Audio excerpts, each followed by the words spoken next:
Is NIO in some serious trouble, or is this a necessary transformational adjustment that they need to make? I think the reality is probably somewhere in between, but at this point in time, honestly, leaning more so towards NIO's in trouble. On one hand, NIO's willingness to make adjustments and kind of be a little adaptable is encouraging, especially given the situation. The fact that CEO William Lee is holding executives accountable for missed targets shows a seriousness about performance that hasn't always been evident, especially to the market watchers. On the other hand, running three brands simultaneously while developing your own chip, operating a battery swap network, and trying to expand globally, it's enormously complex and capital intensive. At some point, focus becomes more valuable than optionality. NIO has paid a lot of tuition, some of which is due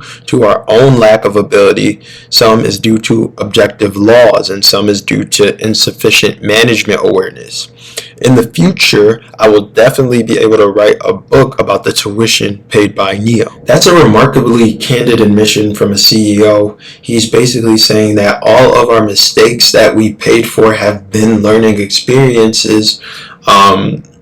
And obviously that's on shareholders like you and I's dollar. They're saying they made mistakes, learned expensive lessons, learned expensive lessons and are still figuring things out. So the clock's ticking on that and their quarterly profitability target for Q4 2025, which they boldly announced. If that's another promise that they don't achieve, it's going to look really bad, and it's going to be very bad for NIO, honestly. What's going on, everyone? My name's Obi, and welcome back to the Courtside Financial Podcast, the podcast where we discuss business and technology straight up without sugarcoating. So I'm coming to you guys from, well, not my usual setup. As you can see, I am still traveling. I've been traveling for pretty much the last 2 weeks. I went to Toronto right before NIO's earnings call, which I mentioned I would be out for that, me and my girlfriend, which it was my birthday.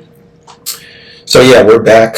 Well, we're not back. Now I'm in LA on business travel for work. The grind doesn't stop. Try to do as much as we can, but we're back.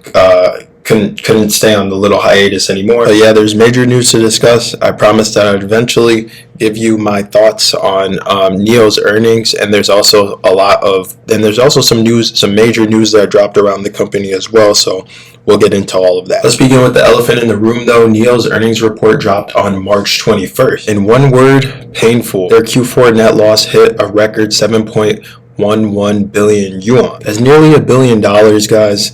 Let that sink in. This represents a 32.5% year-over-year increase and around a 40% increase from Q3. Now, there were some positive signals, though. Revenue was up 15.2% year-over-year to 19.7 billion yuan, and they delivered a record 72,689 vehicles. Gross margin improved slightly to 11.7%, up from 7.5% the year earlier and 10.7% in Q3. But here's where things get interesting. SG&A expenses, that's selling, general, and administrative expenses, those hit an all-time high of 4.88 billion yuan, up nearly 23% year over year. For a company that's supposedly trying to hit profitability, watching these type of expenses balloon like that doesn't really look too good. What really caught my attention was a subtle but yet important disclosure in the report. Our current liabilities exceeded current assets as of December 31st, 2024. That's corporate speak for we're spending more than we have. And of course, NIO quickly added that they have sufficient funds to support operations for the next 12 months. But this kind of language doesn't exactly inspire investor confidence. To put this into perspective, Li Auto has been profitable for 9 consecutive quarters. Leap Motor, another Chinese manufacturer, achieved profitability for the first time in Q4 2024. Even XPeng, who we all know, another competitor which isn't profitable yet, managed to significantly narrow their losses. So what's going on with NIO? NIO's annual net loss for 2024 was a staggering 22.4 billion yuan. That's over $3 billion, and this marks the second consecutive year that they've lost more than 20 billion yuan. Now this brings us to today's breaking news, which honestly seems pretty inevitable given the financials. And I also had made a prediction to this on the channel. I said he was slowly stepping down and not attending meetings, and it sounded pretty suspect given especially the financial status of the company.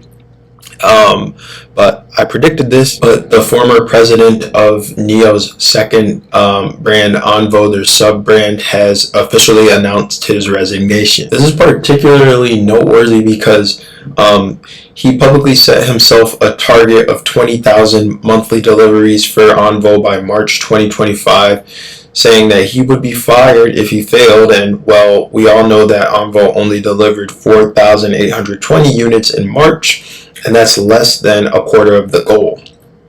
So the man literally set himself up with a public performance target, and he missed it by a whole country mile, and now he's out of the company. But this is more than just one executive at the company failing to meet targets. What we're seeing is a fundamental rethinking of NIO's entire multi-brand strategy. Remember when I discussed XPeng CEO's compensation package in our last episode? We talked about how companies are increasingly tying executives to incentives to specific and measurable results. Well, this is the flip side of that coin.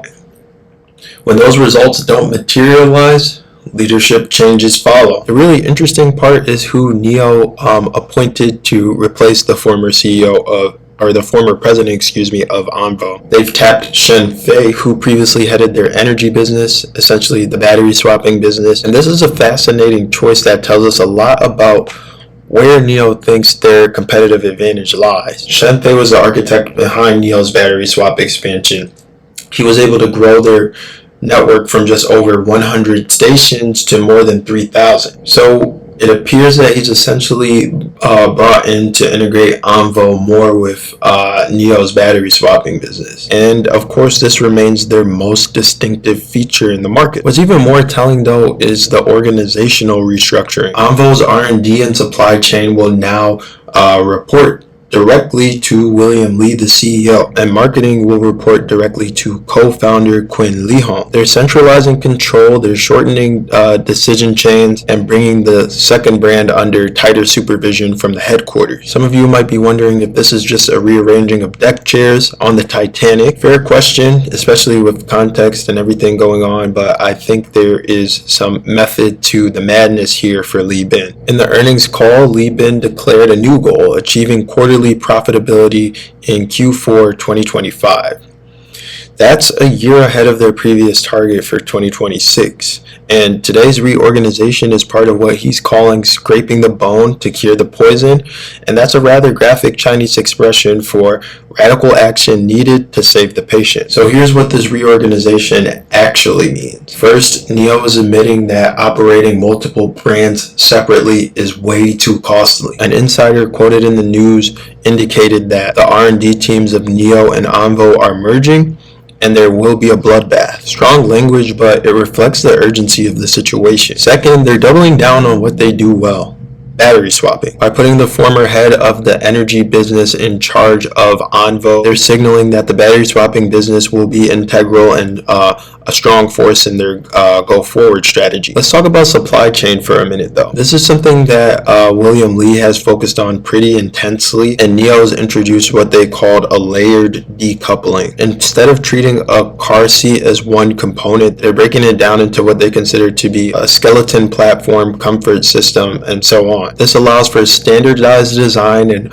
bulk procurement across all models. Obviously, that should lower costs significantly. They're also implementing a transparent supply chain, and this is inspired by Apple and one of Apple's suppliers, Luxshare. They'll have real-time monitoring of supplier costs through GPS tracking. The goal is to stop suppliers from hiding costs and obviously padding their margins. William Li wants his suppliers to earn their money in the open. Now, this might sound like micromanagement to some, especially suppliers, but when you're burning cash like NIO is, you need to track every penny. Now, I want to spend a moment on NIO's self-developed chip, which Li Bin believes that it could be a game changer as far as profitability. Their NS9031 chip supposedly achieves 1 chip equals 4 chips through integrated design, and that'll potentially reduce the cost of vehicles by more than 10,000 yuan. William Li revealed that NIO's actually invested the equivalent of the cost of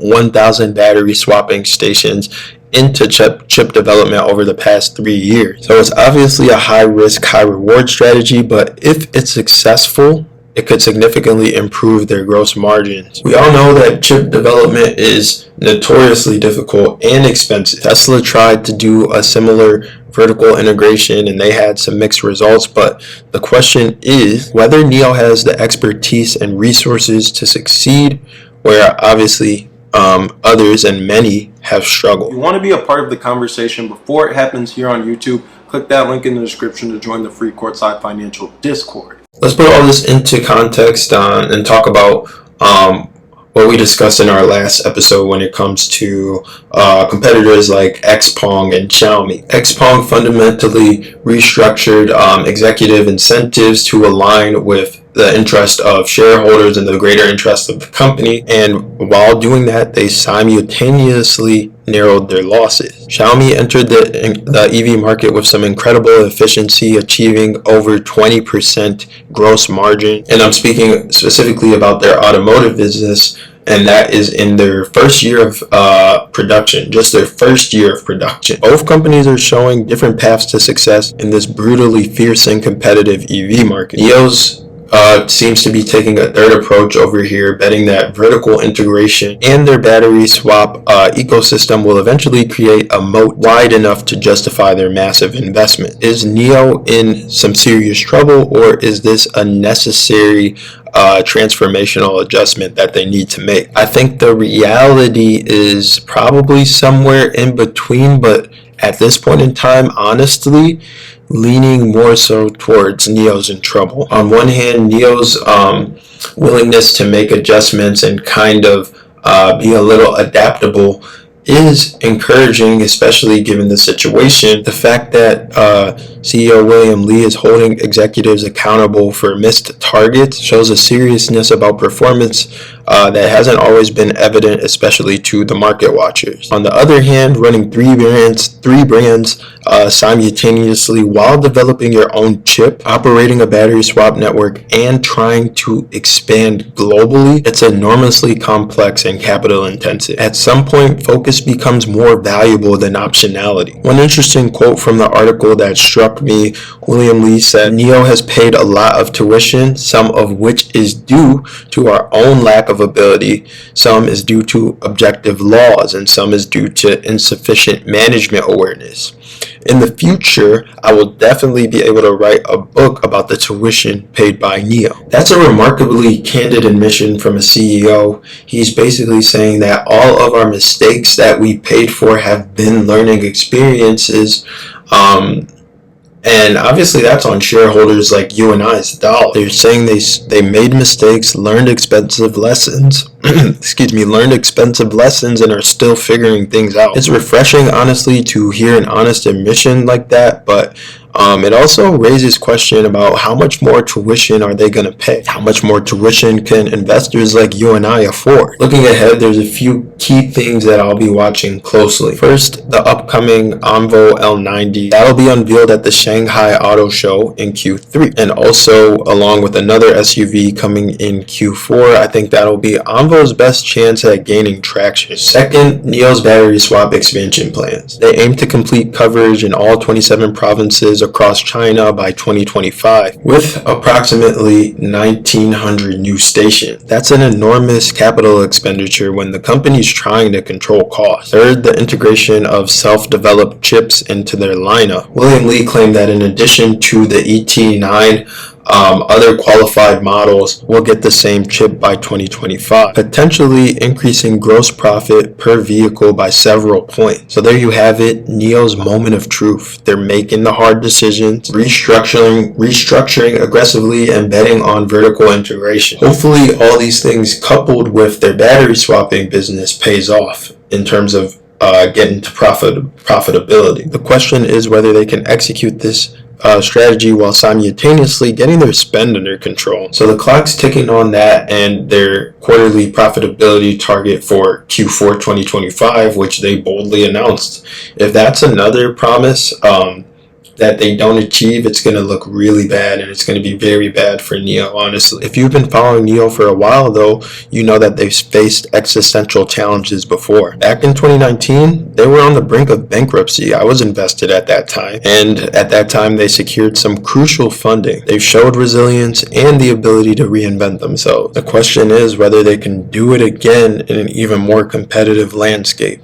They're really being put to the test now. That's going to do it for today's episode of the Courtside Financial Podcast. I hope you found this valuable, useful, insightful, at the very least entertaining. If you found it to be any of those things, share the video, hit the like button.